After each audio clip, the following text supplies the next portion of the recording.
बिस्मिल्लाहिर्रहमानिर्रहीम। दोस्तों, हम डिस्कस कर रहे हैं समर 2024। अब हम पहुंच गए हैं क्वेश्चन 4 पे। तो ये क्वेश्चन मैं रीड करूंगा, फिर हम मिलकर सॉल्व करेंगे। This question is about portfolio theory and CAPM। और इसके दो पार्ट्स हैं, एक calculation part 11 marks and then we have a theoretical part of 5 marks. We will discuss both. अब ये क्वेश्चन यहाँ स्क्रीन पे भी है, I have a hard copy. मैं रीड कर रहा हूँ और फिर हम इसे सॉल्व करेंगे। QC investment limited, QCI is an investment company. Wealthy individuals invest in portfolio products offered by QCI. QCI are currently reviewing the investments that are to be included within the ZDX portfolio. The ZDX portfolio already includes several investments. However, the risk profile is too high and the portfolio manager is considering one of two other investments, P or Q, to include to complete the portfolio product to sell to clients. अब QCI एक investment company है, इसके पास multiple portfolios होंगे, products इन्हें कहते हैं ये। और एक पोर्टफोलियो उसमें से ZDX, उसके अंदर काफ़ी इन्वेस्टमेंट्स हैं, लेकिन उसका चूंकि रिस्क प्रोफाइल हाई है ये कहा जा रहा है, तो किसी एक इन्वेस्टमेंट को मजीद इंक्लूड करना चाहते हैं, P या Q, ताकि वो फिर क्लाइंट्स को सेल कर सके। Existing portfolio, the ZDX portfolio currently generates an average return of 11% with a portfolio standard deviation of 5.12% and a weighted average equity beta of 0.67। आज की तारीख में उस पोर्टफोलियो वो जनरेट कर रहा है 11% रिटर्न, स्टैंडर्ड डेविएशन है 5.12 और उसका इक्विटी बीटा है 0.67। The portfolio manager has been monitoring the performance of investments P and Q and has summarised the performance over the last 12 months. कैसे? Potential investments, investment P, investment Q, probabilities, उसके returns और equity beta दोनों के ये given है। Probabilities और return की basis पे हम एक्सपेक्टेड रिटर्न निकाल लेंगे और इक्विटी बीटा हमें हेल्प करेगा CAPM बेस्ड रिटर्न निकालने में। Right, the portfolio manager will add either P or Q, जैसे ऊपर भी कहा है, to the portfolio such that 25% of the total investment will be in either P or Q। तो एग्जिस्टिंग इन्वेस्टमेंट विल कॉन्स्टिट्यूट 75 और जो रिमेनिंग या P होगा, दो पोर्टफोलियो यानी effectively two two asset portfolio की वर्किंग करनी है, एक में P होगा और एक में Q होगा along with existing ZDX। Correlation coefficients हमें बताए गए हैं, ZDX एंड P का -0.6 और Q का -0.4। ऑफ कोर्स चूंकि ये इन्होंने रिस्क को कम करना है तो उन्होंने ऐसी इन्वेस्टमेंट्स हाईलाइट की हैं जिनकी कोरिलेशन नेगेटिव है। We know that negative correlation helps us reduce the risk, portfolio risk. The market return can be assumed to be 15% and the current risk-free return is 7%. Okay. RF is 7, RM 15. Required calculate risk and return of ZDX portfolio using portfolio theory and CAPM for both alternatives suggested by the portfolio manager. एक alternate है with P और एक with Q। और फिर part B है advice with reasons which model the portfolio manager should use. ये discussion है कि क्या पोर्टफोलियो थ्योरी को यूज किया जाए या फिर हम CAPM को यूज करें। अच्छा, आप देखें, पोर्टफोलियो थ्योरी के लिए हमें रिस्क और रिटर्न निकालना है, तो इंडिविजुअल एसेट्स का हमें रिस्क तो नहीं है गिवन, लेकिन प्रोबेबिलिटीज और रिटर्न है, तो हम स्टैंडर्ड डेविएशन के फॉर्मूले से इंडिविजुअल एसेट का भी रिस्क निकाल लेंगे, स्टैंडर्ड डेविएशन, और टू एसेट पोर्टफोलियो का जो रिस्क का फॉर्मूला है उससे उनका रिटर्न भी रिस्क भी निकाल लेंगे। और रिटर्न निकालना तो इतना मुश्किल नहीं है। हाँ, हमें जो है इसका बताया गया है, ZDX की स्टैंडर्ड डेविएशन गिवन है, तो वो तो हमारे पास मौजूद है 5.12। तो एक में P और एक में दूसरे ऑप्शन में Q को हम इंक्लूड कर लेंगे और उनके कोरिलेशनशिप कोएफिशिएंट भी गिवन है। CAPM में हमें बीटास गिवन है, बीटास का वेटेड एवरेज निकाल के और अब फिर हम पोर्टफोलियो रिटर्न निकाल लेंगे। 75% would be existing portfolio ZDX और 25% would be either P option 1 में, और ऑप्शन 2 में Q हो जाएगा। So let's start the calculation. आसान, बहुत ही आसान सा एक पोर्टफोलियो थ्योरी और CAPM का क्वेश्चन है, इसकी कैलकुलेशंस करते हैं फिर हम डिस्कशन करते हैं। तो अब मैं इस स्क्रीन को बंद करता हूं और हम स्टार्ट करेंगे अपने सॉल्यूशन। तो जो हमारे पास डेमो एग्जाम सॉफ्टवेयर है उस पर हम इसको सॉल्व करते हैं। थैंक यू जी। दोस्तों, तो हम सॉल्व कर रहे हैं क्वेश्चन नंबर 4 जिसको अभी हमने रीड किया। इसमें पहले हम वर्किंग स्टार्ट करते हैं QC इन्वेस्टमेंट्स की पोर्टफोलियो थ्योरी से, और फिर हम वर्किंग करेंगे CAPM से। दो पॉसिबल टू एसेट पोर्टफोलियोज है हमारे पास, existing portfolio ZDX plus P और दूसरा एग्जिस्टिंग पोर्टफोलियो जो कि ZDX है प्लस Q। सो ये करने के लिए मैं पहले यहाँ पे हेडिंग दे देता हूँ, QCI calculation of risk and return of ZDX using portfolio theory and CAPM। ठीक है जी, ये हमारा पहला पार्ट ए है।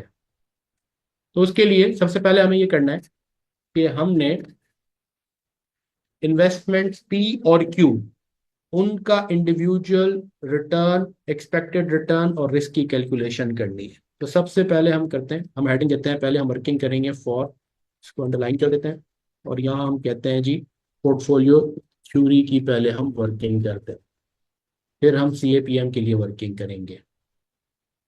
ये आ गया जनाब portfolio theory.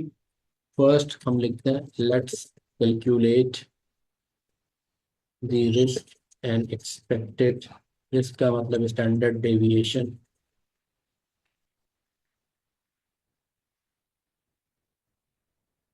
let's calculate the expected return and risk standard deviation of investments P and Q individually। पहले तो इनका करते हैं, फिर हम एक ऑप्शन और दूसरे ऑप्शन के लिए वर्किंग करेंगे। तब हम बात कर रहे हैं एक्सपेक्टेड, यहाँ अब हम नीचे आ गए, अब हम अपनी एक्सेल की कैलकुलेशन पे आ गए, और अब हम स्टार्ट कर रहे हैं एक्स,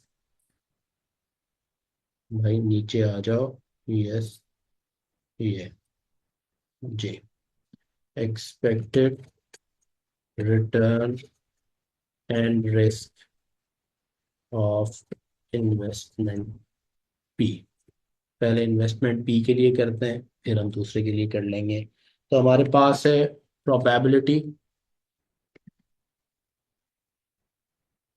ठीक है जी, उसके बाद जिसको हम पी कह देते हैं, प्रोबेबिलिटी पी, फिर हमारे पास है रिटर्न, इसकी बेसिस पे हमारे पास आ जाएगा एक्सपेक्टेड रिटर्न ER। तो प्रोबेबिलिटी है हमारे पास 0.2, 0.5, 0.3, राइट, और हमारे पास रिटर्न है इन डिफरेंट प्रोबेबिलिटीज पे 2.23, ऑफ कोर्स ये परसेंटेज में है, राइट, और 7.84,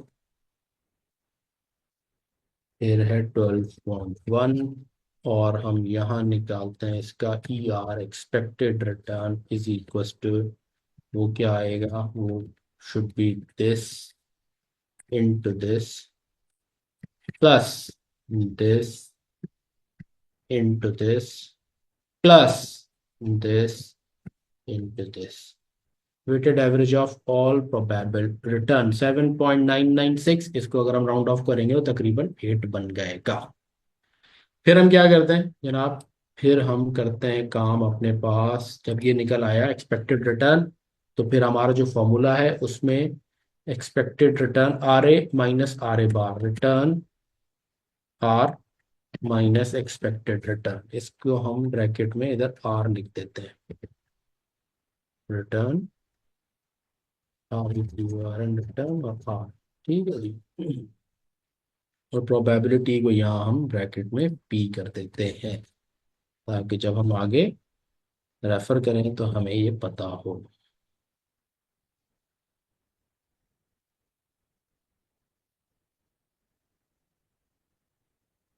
अच्छा जी, R माइनस ER, अब ये क्या होगा, दिस माइनस दिस, ठीक है जी, और इसको हम कर दें, इधर डॉलर साइन लगा दें, तो ये हो जाएगा कांस्टेंट, फिर this minus this should be positive, 7 slightly negative, और ये आ जाएगा पॉजिटिव, ठीक हो गया जी। अब ये C11 हर जगह माइनस हो रहा है, C8 C9 में से अब हम इसका स्क्वायर कर लें, R minus E R square, right. अच्छा जी। तो दिस इनटू दिस स्क्वायर ही हो गया एक तरीके से, इसको इसी के साथ मल्टीप्लाई कर दें आप, तो ये हमारा स्क्वायर हो गया। फिर हम क्या करेंगे, फिर हम इसको प्रोबेबिलिटी से मल्टीप्लाई कर देंगे, पी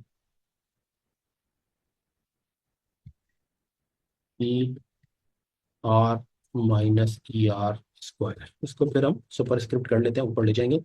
लेकिन पहले हम अपना कैलकुलेशन का काम पूरा करते हैं। ठीक है जनाब, इसको हमने ट्रैक कर लिया। तो सी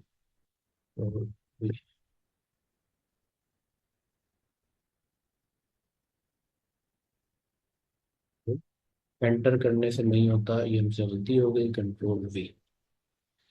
अच्छा जी, उसके बाद क्या आ जाएगा, उसके बाद आ जाएगी वेरिएंस। इन सबको जब हम ऐड करेंगे तो वो वेरिएंस होगी, फिर इसका जब हम अंडर रूट लेंगे तो स्टैंडर्ड डेविएशन बन जाएगी, सम।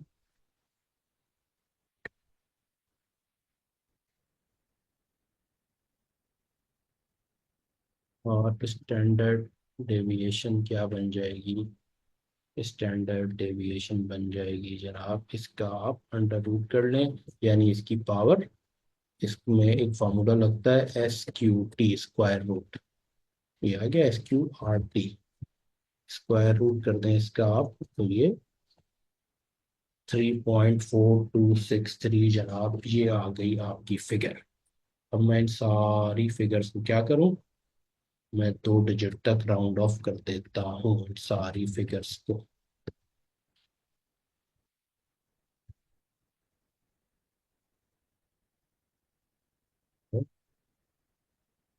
इसको थोड़ा सा ऊपर कर देते हैं ताकि इसकी विजिबिलिटी इंक्रीज हो जाए। शायद हमारा कॉमा 2 डिजिट तक खुद ही हो गया ये। अच्छा, उसके बाद इस स्टैंडर्ड डेविएशन को यहाँ पे हम बोल्ड कर दें, 3.4। ठीक हो गया जी, ये हमारी पी की वर्किंग हो गई कंप्लीट।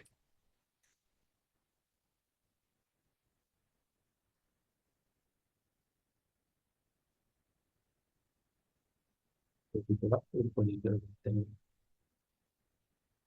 अच्छा, इसको हम यहाँ रखते हैं। ये जो टू है हमारे पास, इसको अगर आप अलाइनमेंट में जाएं, या फॉन्ट्स में जाएं, सॉरी,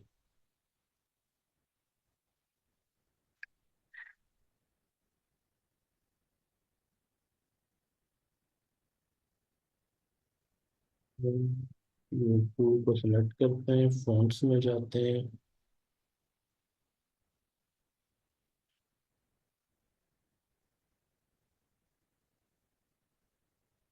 मेरा ख्याल है ये ऊपर इसमें आ रहा है, वहाँ हम ऊपर जाके इसको कर लेंगे, ये वर्ड में तो हम जाते हैं तो सुपर स्क्रिप्ट और सब स्क्रिप्ट का है, वहाँ आसानी से हो जाएगा। यहाँ ये हमें नीचे ऑप्शन दे रहा है अंडरलाइन, और उसके नहीं, ये सब स्क्रिप्ट और सुपर स्क्रिप्ट वाला ऑप्शन नहीं दे रहा है यहाँ। अच्छा जी, ठीक है, तो हम इसको छोड़ देते हैं। ये हो गई हमारी जनाब पी की स्टैंडर्ड डेविएशन, और ये पी का एक्सपेक्टेड रिटर्न। इसको हम कर देते हैं राइट लाइन यहाँ, ये हमने उठाया और ये हमने कॉपी भी कर दिया ऊपर।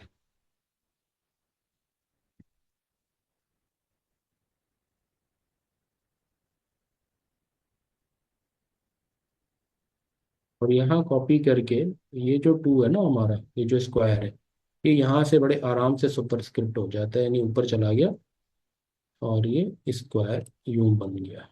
तो it is easier to do it here rather than नीचे। और इन सबको थोड़ा सा बड़ा करते हैं, ठीक हो गया। ये सारी फिगर्स को कर देते हैं हम राइट अलाइन।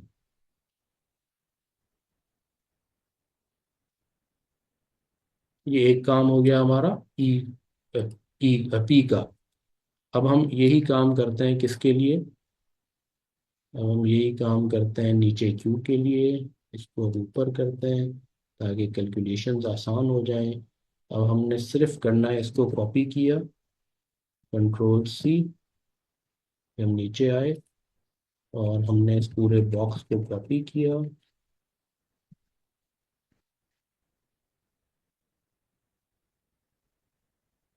और यहाँ आगे हमने कंट्रोल वी कर लिया और सिर्फ क्यू की हमने अब चीज़ें डाल दी। तो देखें, यही फ़ायदा है स्प्रेडशीट का कि यहाँ आपने सिर्फ रिपीटेटिव जो कैलकुलेशंस हैं वो एक्सेल शीट की वजह से, स्प्रेडशीट की वजह से आसान हो जाती हैं। अब रिटर्न जो है, यहाँ पे क्या आ गया? 1.89। ये फिगर्स मैं डिलीट करता हूँ, सिर्फ यहाँ नई फिगर्स डालेंगे और सारी वर्किंग खुद ही हो जाएगी। 1.89, 7.09 और फिर क्या बन जाएगा? 13.6।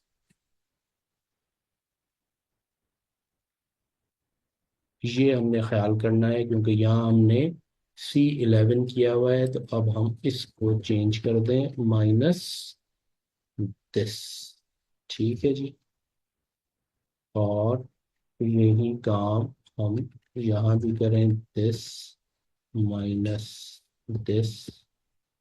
वैसे एक्सपेक्टेड रिटर्न में कोई फर्क नहीं है, वही 8 है तो ये भी वही 8 है। ठीक हो गया जी। अब आपका E9 ये स्क्वायर बन गए सारे। अब आपने मल्टीप्लाई किया आपने B19 से 17.29, और अब जो आपकी स्क्वायर रूट बनेगी फॉर्मूले में वो हम देख लेते हैं। तो यहाँ हम अपना फॉर्मूला लगाते हैं, is equal to square root और फॉर्मूला 17.29 इसका स्क्वायर रूट। तो जनाब ये देखना है, ये स्क्वायर रूट का फॉर्मूला कॉपी नहीं हुआ। हमने थोड़ी सी सारे फॉर्मूलाज को चेक कर लेना है कि ये काम, ये सम सही हो गया। Yes, it is sum of G19 to G21 और इसका स्क्वायर रूट आ गया। हम यहाँ गए होम, इसको भी 2 डिजिट तक रखें कॉमा, और जनाब हम इसको अब कॉपी करें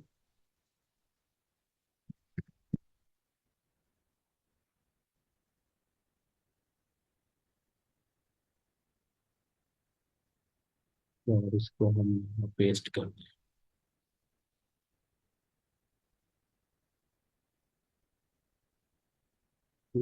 ये फिगर सारी हम राइट लाइन कर दें।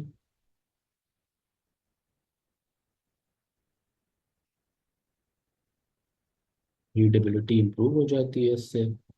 फिगर राइट अलाइन हो गई। ये जो है हम इनको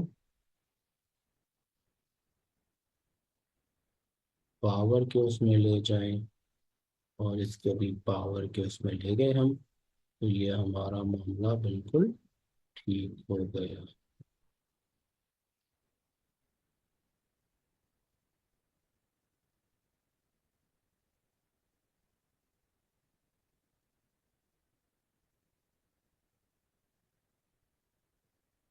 चलिए, तो ये 4.16 और 3.42 ये आ गई हमारे पास दोनों की स्टैंडर्ड डेविएशंस और एक्सपेक्टेड रिटर्न्स। अब जब हमारे पास ये आ गया, अब हम क्या करेंगे? अब हम कहेंगे ऑप्शन 1।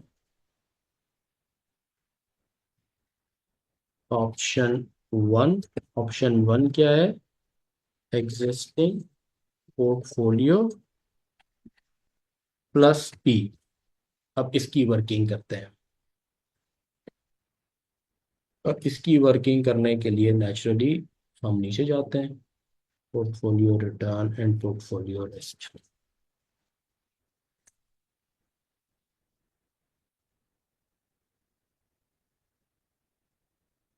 अब आ जाएगा ZDX एग्जिस्टिंग पोर्टफोलियो, उसका रिस्क और उसका रिटर्न।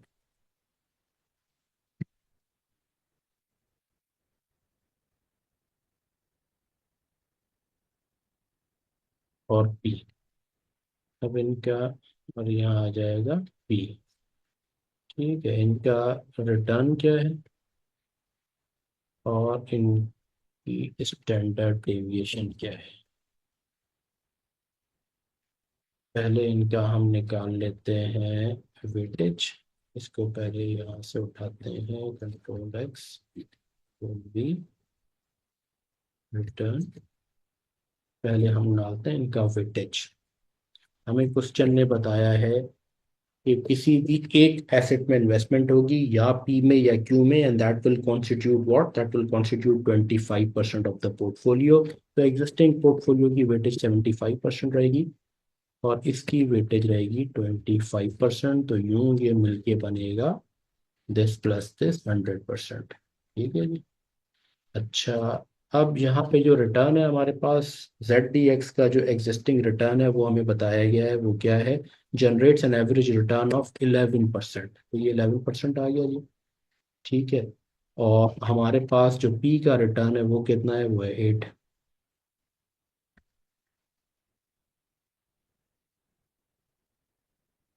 11 ही लिख देते हैं एग्जैक्टली, ऑफ कोर्स परसेंटेज में। और स्टैंडर्ड डेविएशन जो है हमारे पास, इसकी जो गिवन है हमें वो है 5.12।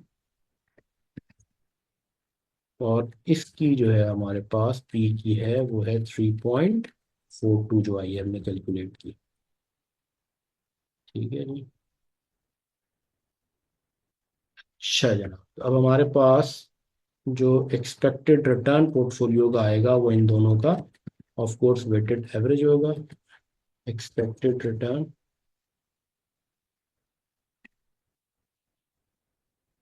वो क्या होगा, वो must be this into this plus this into this. Expected return दोनों ही ऑप्शन में कोई डिफरेंट नहीं होना चाहिए, क्योंकि पी का भी एक्सपेक्टेड रिटर्न 8 है और क्यू का भी 8 है और एग्जिस्टिंग का तो वही 11 है। तो जब भी हम वेटेड एवरेज करेंगे तो ये 10.249 जो यहाँ आ रहा है वही 10.249 क्यू में भी आएगा। The only difference that will come, वो हमारी स्टैंडर्ड डेविएशन में जो पॉसिबल है वो आएगा। तो अब यहाँ पे हम आ गए, हमने ऊपर कर लिया। इसे अभी हम ऊपर कर लेते हैं ताकि हम सारी वर्किंग आराम से कर लें। तो 10.25% का हमारा एग्जिस्टिंग रिटर्न आ गया। अब जो पोर्टफोलियो रिटर्न क्या लिया, यो मैं क्या लेता हूँ, पोर्टफोलियो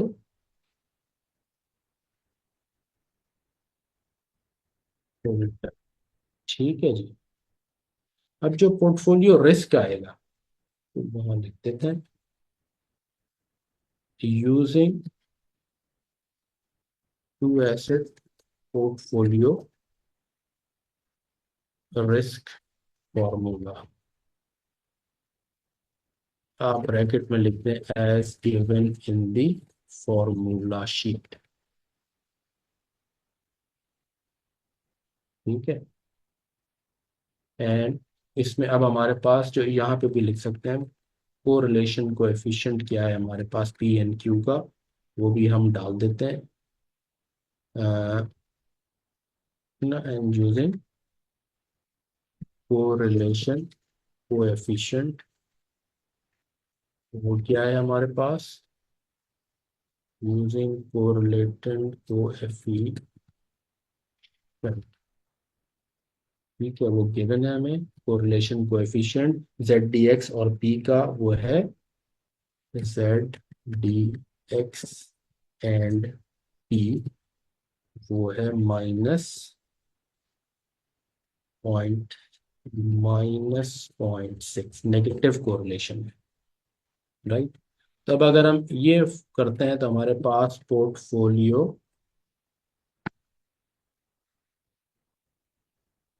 रिस्क पोर्टफोलियो रिस्क क्या आ गया हमारे पास, इसको हम ऊपर कर दें और ऊपर को ऐसे ही लिख देते हैं। अब हमें एहतियात से इस फॉर्मूले की कैलकुलेशन करनी है। तो हमें पता है एक्स ए स्क्वायर, इसको हम ए मान लेते हैं। ठीक है, इसका स्क्वायर, वेटेज 75%। यानी 0.75 का स्क्वायर पावर 2, राइट,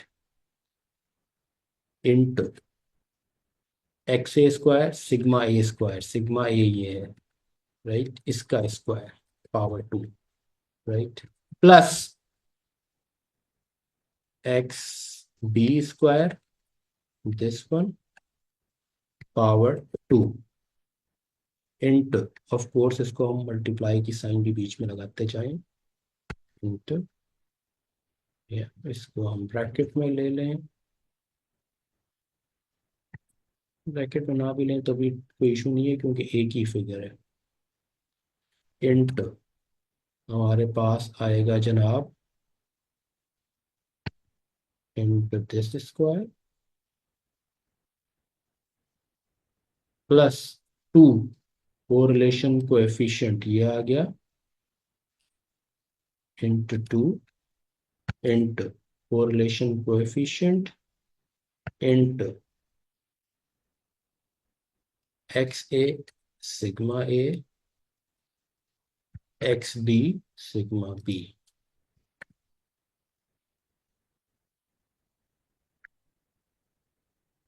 इसका स्क्वायर रूट, हम इन सब का एक स्क्वायर रूट होगा, तो इफेक्टिवली हम कहेंगे S is equal to S Q R T of all this is the value.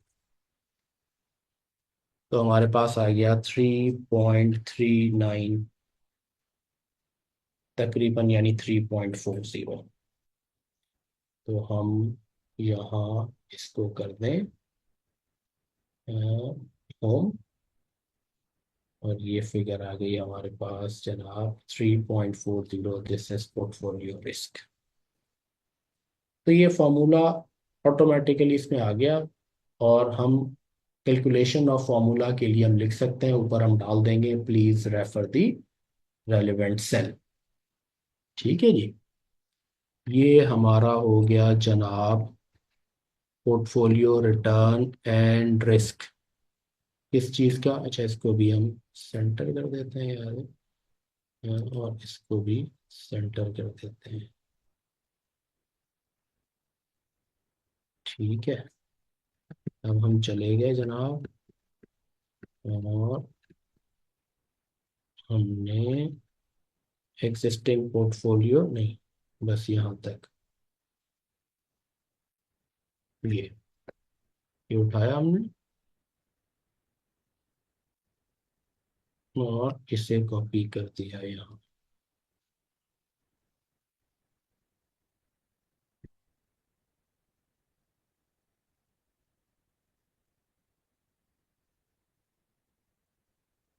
जी हाँ, और जैसे कि हम करते हैं इन सभी को हम चाहे तो राइट अलाइन करते हैं, फिगर्स के साथ कुछ चीज़ें और भी हो जाएंगी, हम कर देते हैं सबको right align. Portfolio return and portfolio risk आ गया, इसको थोड़ा सा इधर ले आते हैं।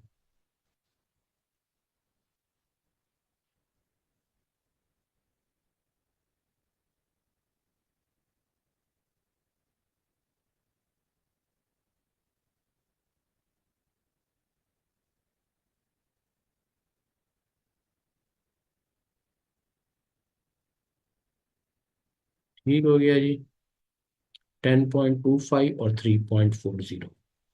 अब बिल्कुल ऐसे ही हम यही कैलकुलेशन उठाएंगे और कॉपी कर देंगे, सिर्फ फ़र्क ये होगा कि हम पी की जगह क्यू की एक्सपेक्टेड रिटर्न और पोर्टफोलियो और रिस्क की फिगर्स डाल देंगे, that's it. Existing portfolio plus Q, ये ख्याल रखना है यहाँ F2 फंक्शन नहीं चलता, तो हमने सेल में जाके ये जो बार है इसके अंदर जाके चेंजेस करते हैं। अच्छा, हमने एक बार सारे फॉर्मूलाज भी देख लेने हैं। यहाँ हमारा जो अब रिटर्न है, अब पी की जगह हम बात कर रहे हैं कि हम कह रहे हैं क्यू, राइट। अब क्यू 25%, रिटर्न 11, इसका रिटर्न 8, वही इसका रिटर्न हो जाएगा अब ये 8, राइट, और स्टैंडर्ड डेविएशन 4.16,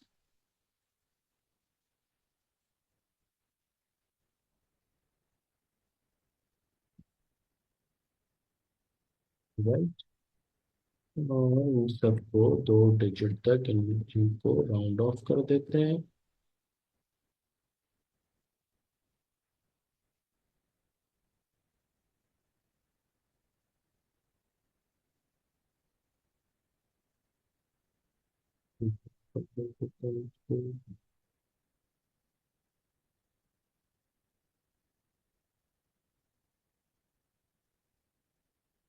पोर्टफोलियो रिटर्न, इसमें जैसे मैंने कहा कोई चेंज एक्सपेक्टेड नहीं है। C47 × E47 बिल्कुल ठीक है। और ये 48 हो गया। अब आ गया using this of course, but ZTX and Q की कोरिलेशन क्या है? Let's find out. The correlation is -0.4। ठीक है जी। अब हम इसकी कैलकुलेशन देख लेते हैं। √C47 ओपन कर दिया हमने। C47 स्क्वायर ठीक है, F47 स्क्वायर बिल्कुल ठीक है, 47 row F column, and then +48 square, and then F48 square +2 × this 47 47 48 48। तो ये पोर्टफोलियो रिस्क आ गया जनाब 3.55। तो बस कुछ भी नहीं करना पड़ा हमें, सिर्फ क्यू की एक्सपेक्टेड रिटर्न और रिस्क की फिगर सिर्फ हमने चेंज की और बाकी कैलकुलेशन हो गई। ये है वो फायदा स्प्रेडशीट का। यहाँ से हमने उठाया और हमने इसे ऊपर कॉपी कर दिया। Option 2, existing portfolio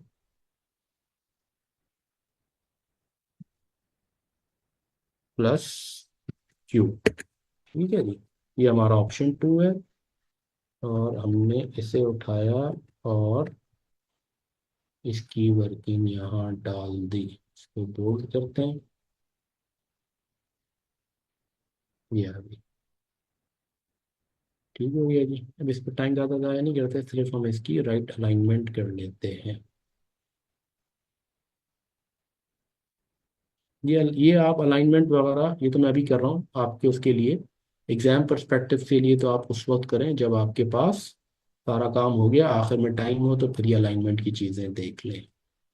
right align करने से फिगर की रीडेबिलिटी इंप्रूव हो जाती है। That's it. अब अगर आप पोर्टफोलियो थ्योरी के हिसाब से देखें तो एज पर पोर्टफोलियो थ्योरी दोनों का रिटर्न सेम है, लेकिन risk in case of existing portfolio plus P कम है। और यही उसका ऑब्जेक्टिव है, वो उसको रिस्क कम करना है। द क्वेश्चन सेज कि जी the risk profile is too high and the portfolio manager is considering one of the two investments to complete the portfolio to sell the clients already include several, however the risk profile is too high। तो उससे risk profile ही कम करना है, यही तो उसका objective है जिसके लिए पी या क्यू को ऐड कर रहा है पोर्टफोलियो मैनेजर। तो in that case which option is better? The option existing portfolio with P. और उसकी वजह नजर भी आ रही है क्योंकि इसका जो कोरिलेशनशिप कोएफिशिएंट है वो नेगेटिव ज्यादा 0.6 है। तो नेचुरली इसने रिस्क कम करना है। नेगेटिव कोरिलेशन का मतलब, और इस जैसे हमने कहा कि यहाँ रिस्क कम हो रहा है, उसकी बुनियादी वजह जो नजर आ रही है वो बड़ी सिंपल है कि यहाँ हमारा नेगेटिव कोरिलेशनशिप हाई है, एंड हायर नेगेटिव कोरिलेशन वो automatically reduce the overall portfolio risk. तो हम ये बात लिख सकते हैं कि एस पर portfolio theory,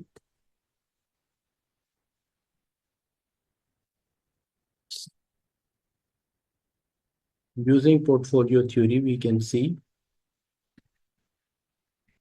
using portfolio theory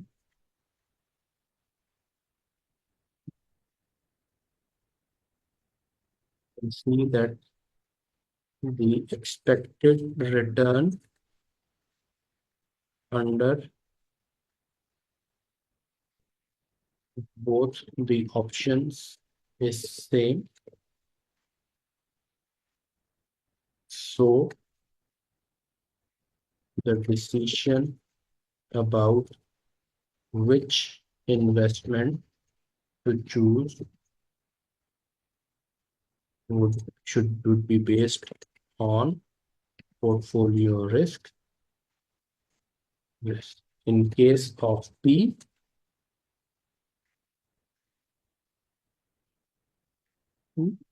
the portfolio risk is comparatively lower because P has higher negative correlation coefficient with existing ZDX portfolio. Accordingly, P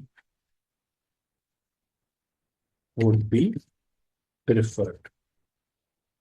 ठीक है, ये हो गया पोर्टफोलियो थ्योरी के हिसाब से। अब आ जाए, अब हम आ गया capital asset pricing model CAPM।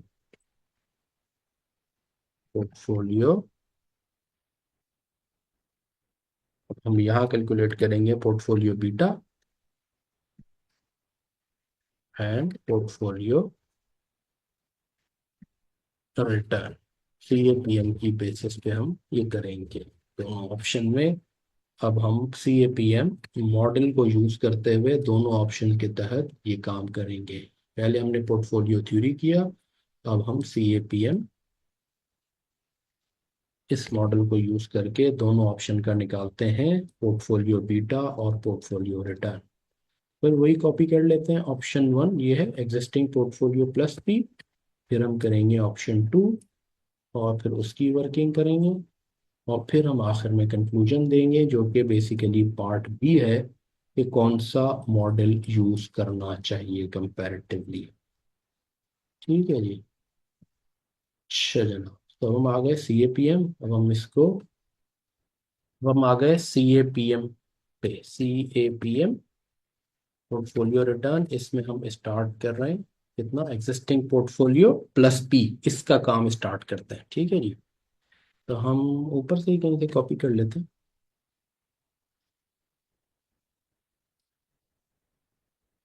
Existing portfolio plus P जो है यहाँ से हम कॉपी करते हैं।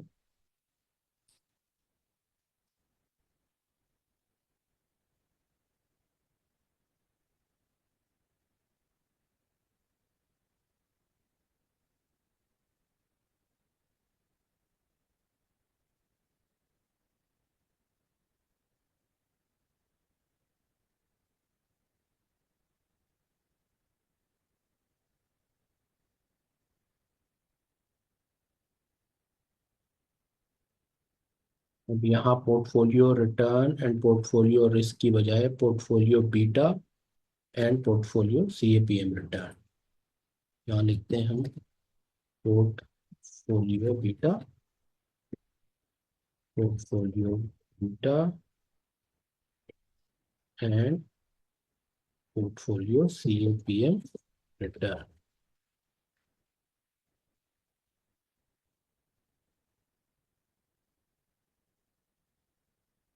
तो हमारा एग्जिस्टिंग पोर्टफोलियो वेटेज वही रहेगी। अब रिटर्न की जगह हम यहाँ कर देते हैं, यहाँ रिटर्न की जगह कर देते हैं बीटा, यहाँ स्टैंडर्ड डेविएशन की जगह हम निकाल लेंगे CAPM रिटर्न।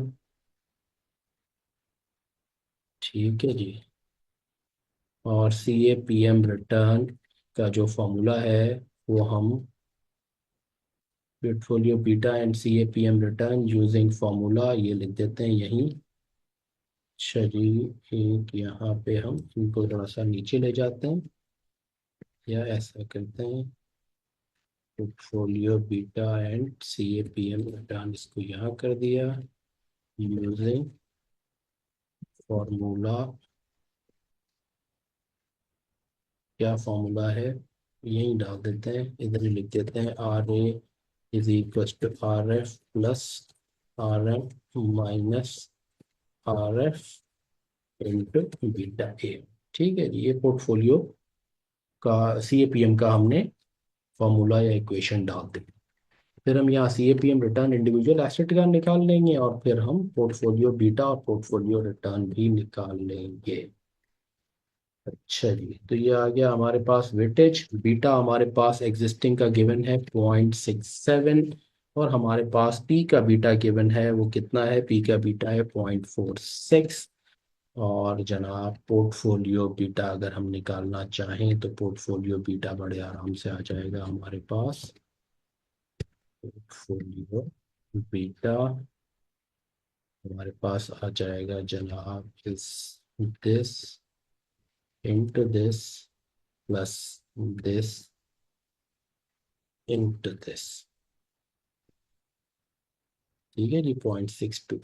और पोर्टफोलियो रिटर्न हम यहाँ भी निकाल सकते हैं और इंडिविजुअल का निकाल के उसको वेटेड एवरेज भी कर सकते हैं, वो भी ठीक है। Portfolio return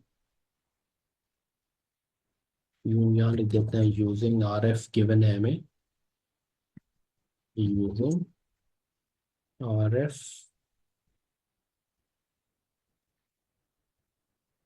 is equal to और R M is equal to, तो क्या है, आर एफ गिवन है हमें 7% और आर एम गिवन है हमें 15%। ठीक है जी। तो हम पोर्टफोलियो रिटर्न अगर निकाल लें, पोर्टफोलियो रिटर्न, ठीक है, तो पोर्टफोलियो रिटर्न आ जाएगा हमारे पास, पोर्टफोलियो बीटा यहाँ इज इक्वल टू की साइन लगा देते हैं और यहाँ भी लगा देते हैं पोर्टफोलियो रिटर्न। तो जनाब portfolio return would be this R F plus R M minus R F into portfolio beta.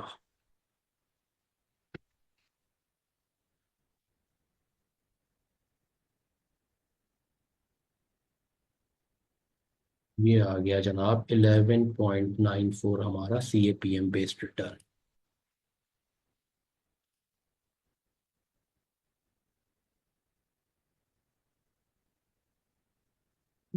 Individual assets का भी अगर हम C A P M return निकालना चाहें तो इसी फॉर्मूले से हम निकाल लेंगे। चाहिए 11.94 हो गया, यहाँ हम ऐसे ही इंडिविजुअल एसेट्स का भी C A P M return निकाल सकते हैं, बिल्कुल ऐसे ही, R F plus R M minus R F, R M minus R F into beta, जो कि है ये हमारे पास ये बन गया 12.36।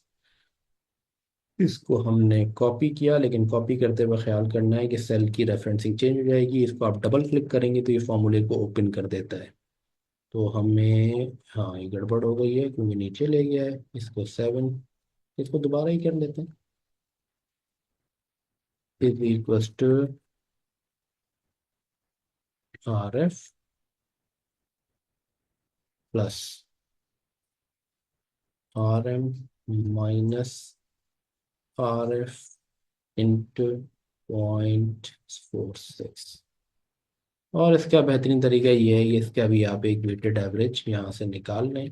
अगर हम वेटेड एवरेज भी निकालें तो भी यही आएगा। हम एक चेक कर लेते हैं सिर्फ अपने लिए कि अगर हम कहें 75% into this plus 25% into this, तो जनाब ये हमारा वही 11.94 बन गया। अब देखें, ये इंटरेस्टिंग बात यहाँ ये है कि ये हमारा पोर्टफोलियो रिटर्न है 11.94, पोर्टफोलियो सीएपीएम रिटर्न। अब सीएपीएम रिटर्न क्या देता है, is the minimum return that an investment should offer based on the systematic risk characteristics, right. CAPM return आ गया 11.94 और एक्सपेक्टेड रिटर्न क्या है, अभी हमने ऊपर निकाला था गालिबन 10.25 था, ऐसे ही है 10.25, पी और क्यू दोनों का बराबर था, ये 10.25। तो इसका मतलब ये है कि expected return is less then CAPM. और ये दोनों ही इन्वेस्टमेंट में अगर आप यहाँ भी देखें हम, तो एग्जिस्टिंग पोर्टफोलियो का सीएपीएम रिटर्न है 12.36, एक्चुअली क्या मिल रहा है 11। ऐसे ही पी का से मिलना चाहिए 10.68 और ऑफर क्या कर रहा है 8%। तो बहरहाल अगर हम सिर्फ इस बेसिस पे फैसला करें, हमें तो यहाँ ये देखना है कि हम पी या क्यू इनमें से कोई एक करें। लेकिन अगर क्वेश्चन ये कह रहा होता है कि आप बताएं सीएपीएम बेसिस पे, तो इस वक्त अल्फा नेगेटिव है ये, क्योंकि actual return 10.25 minus CAPM return negative alpha portfolio है ये इस वक्त। अच्छा जी, तो बहरहाल ये हम कमेंट्री में बात कर लेंगे।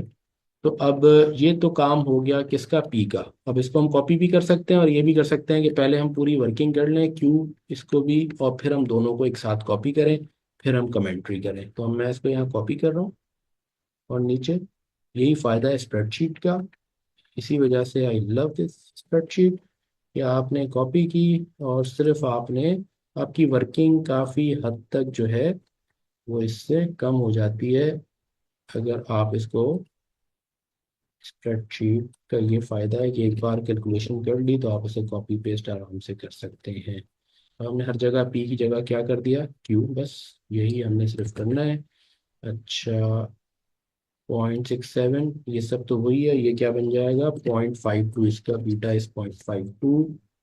तो जनाब इसको भी, ये 0.46 वो है ऐसे, इसको भी लाइन कर दें 0.46, इसको अलाइन कर देते हैं नंबर, या तो ठीक हो गया। ठीक है, फॉर्मेटिंग थोड़ी सी ठीक कर दी मैंने। अच्छा, अब आ जाते हैं हम कैलकुलेशन में, एक बार इसको डबल क्लिक करेंगे तो ये ओपन कर देगा, पता चल जाएगा क्या किया है इसने। इस, यही 7 + 15 - 7 इंटू बीटा, ठीक है। ये तो वही 12.36, ये बन गया 0.52।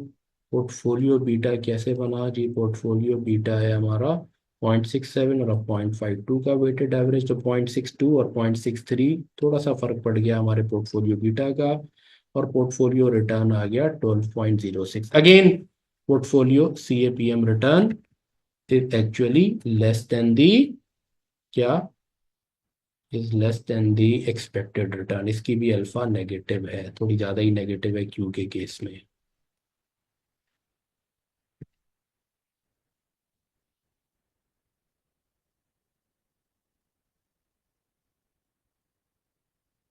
पहले तो हम ये कॉपी करते हैं, फिर थोड़ी सी कमेंट्री लिखते हैं।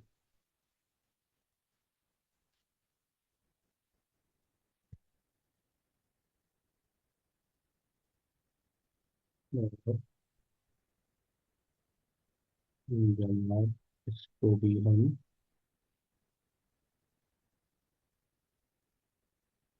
कॉपी कर लें क्यू को भी।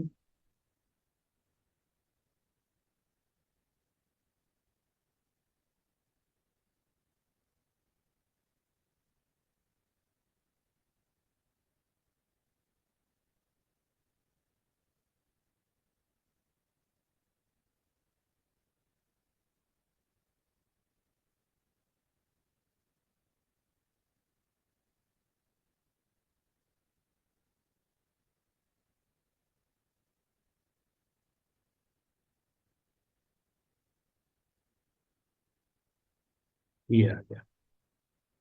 अब based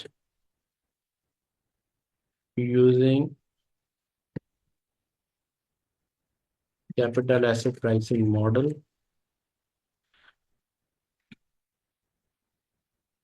the portfolio beta is comparatively lesser in case of P because P has lesser beta, P has lesser beta as compared to Q. Accordingly, the CAPM portfolio return is also comparatively less, slightly less than that in case of it. ठीक हो गया जी। It is important to know that in both the options, the alpha value is negative as the portfolio CAPM based portfolio return as the CAPM based portfolio return is greater than the expected return, expected portfolio return. The negative alpha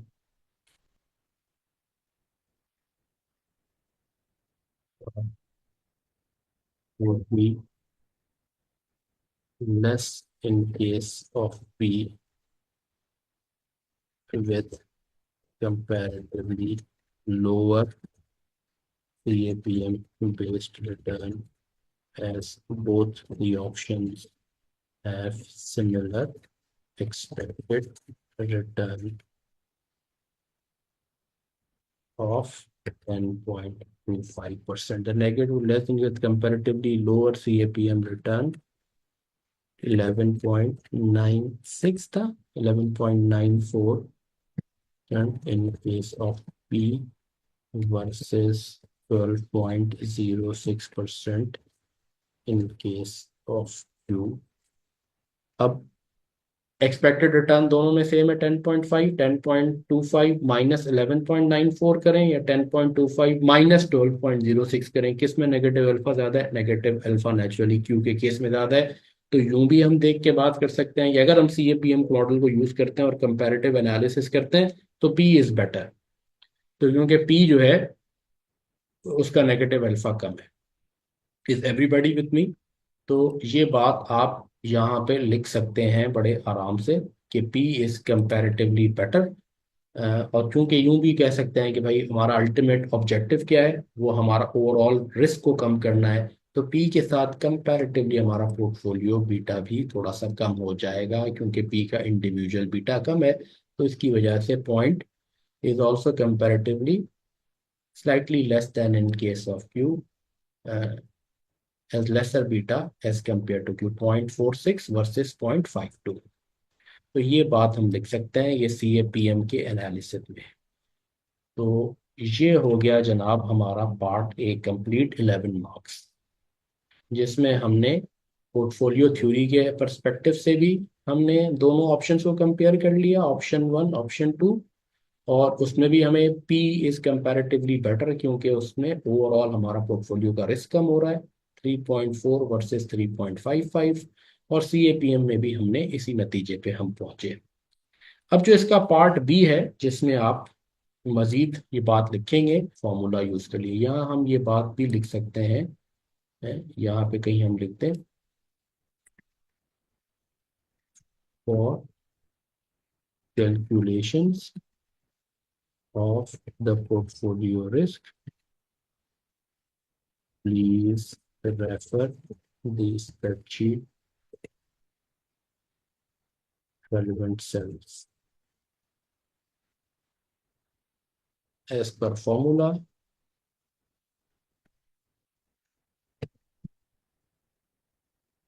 ये आप as आ safe side अगर आप ये लिखते हैं कि भाई अगर एग्जामिनर ने ये कैलकुलेशन चेक करनी है फॉर्मूले की, तो वो चला जाए और वो जाके सेल में जाके देख ले, for calculation of a formula please refer the spreadsheet relevant cells. ठीक है, यहाँ पे हो गया पार्ट ए कंप्लीट। अब जब ये पार्ट ए कंप्लीट हो गया, अब हम आते हैं पार्ट बी पे। उसके मैं कुछ पॉइंटर्स आपको नोट करवा देते हैं। Advice the reasons which model the portfolio manager sorry would use. अब कौन सा मॉडल यूज करना चाहिए, दैट्स इंपॉर्टेंट पॉइंट। तो देखें, हमें पता है पोर्टफोलियो थ्योरी जब बात करती है तो टोटल रिस्क की बात करती है, और CAPM मॉडल बात करता है only systematic risk. So when you have a diversified portfolio of investments, then unsystematic risk is irrelevant for you. Then you are only concerned with systematic risk. So in that case, of course, you should go for CAPM. If you are concerned about entire risk, then portfolio theory is the right thing for you.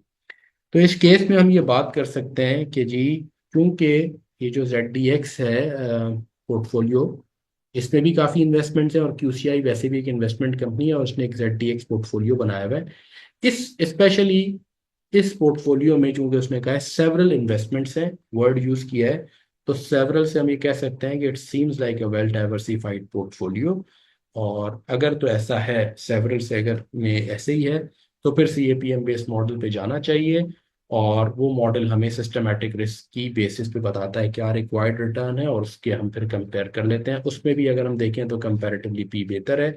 और अगर जो है इस several investments में, investments तो several हैं लेकिन diversification बहुत नहीं है, सिर्फ 2 4 5 सेक्टर्स ही की इन्वेस्टमेंट्स इसके अंदर है, कोई बहुत वेल डाइवर्सिफाइड ये पोर्टफोलियो नहीं है, तो फिर हमें पोर्टफोलियो थ्योरी की तरफ जाना चाहिए।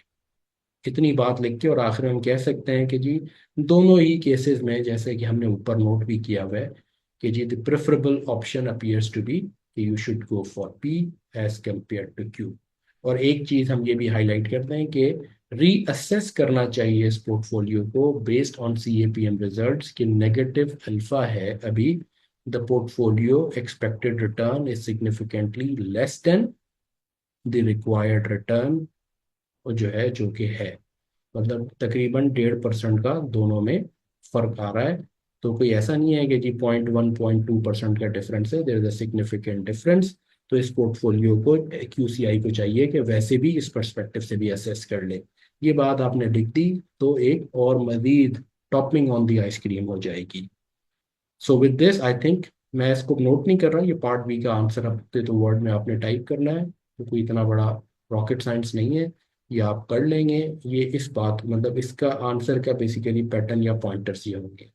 सो I think with this we can conclude, and we will then now move on to question number 5। Thank you.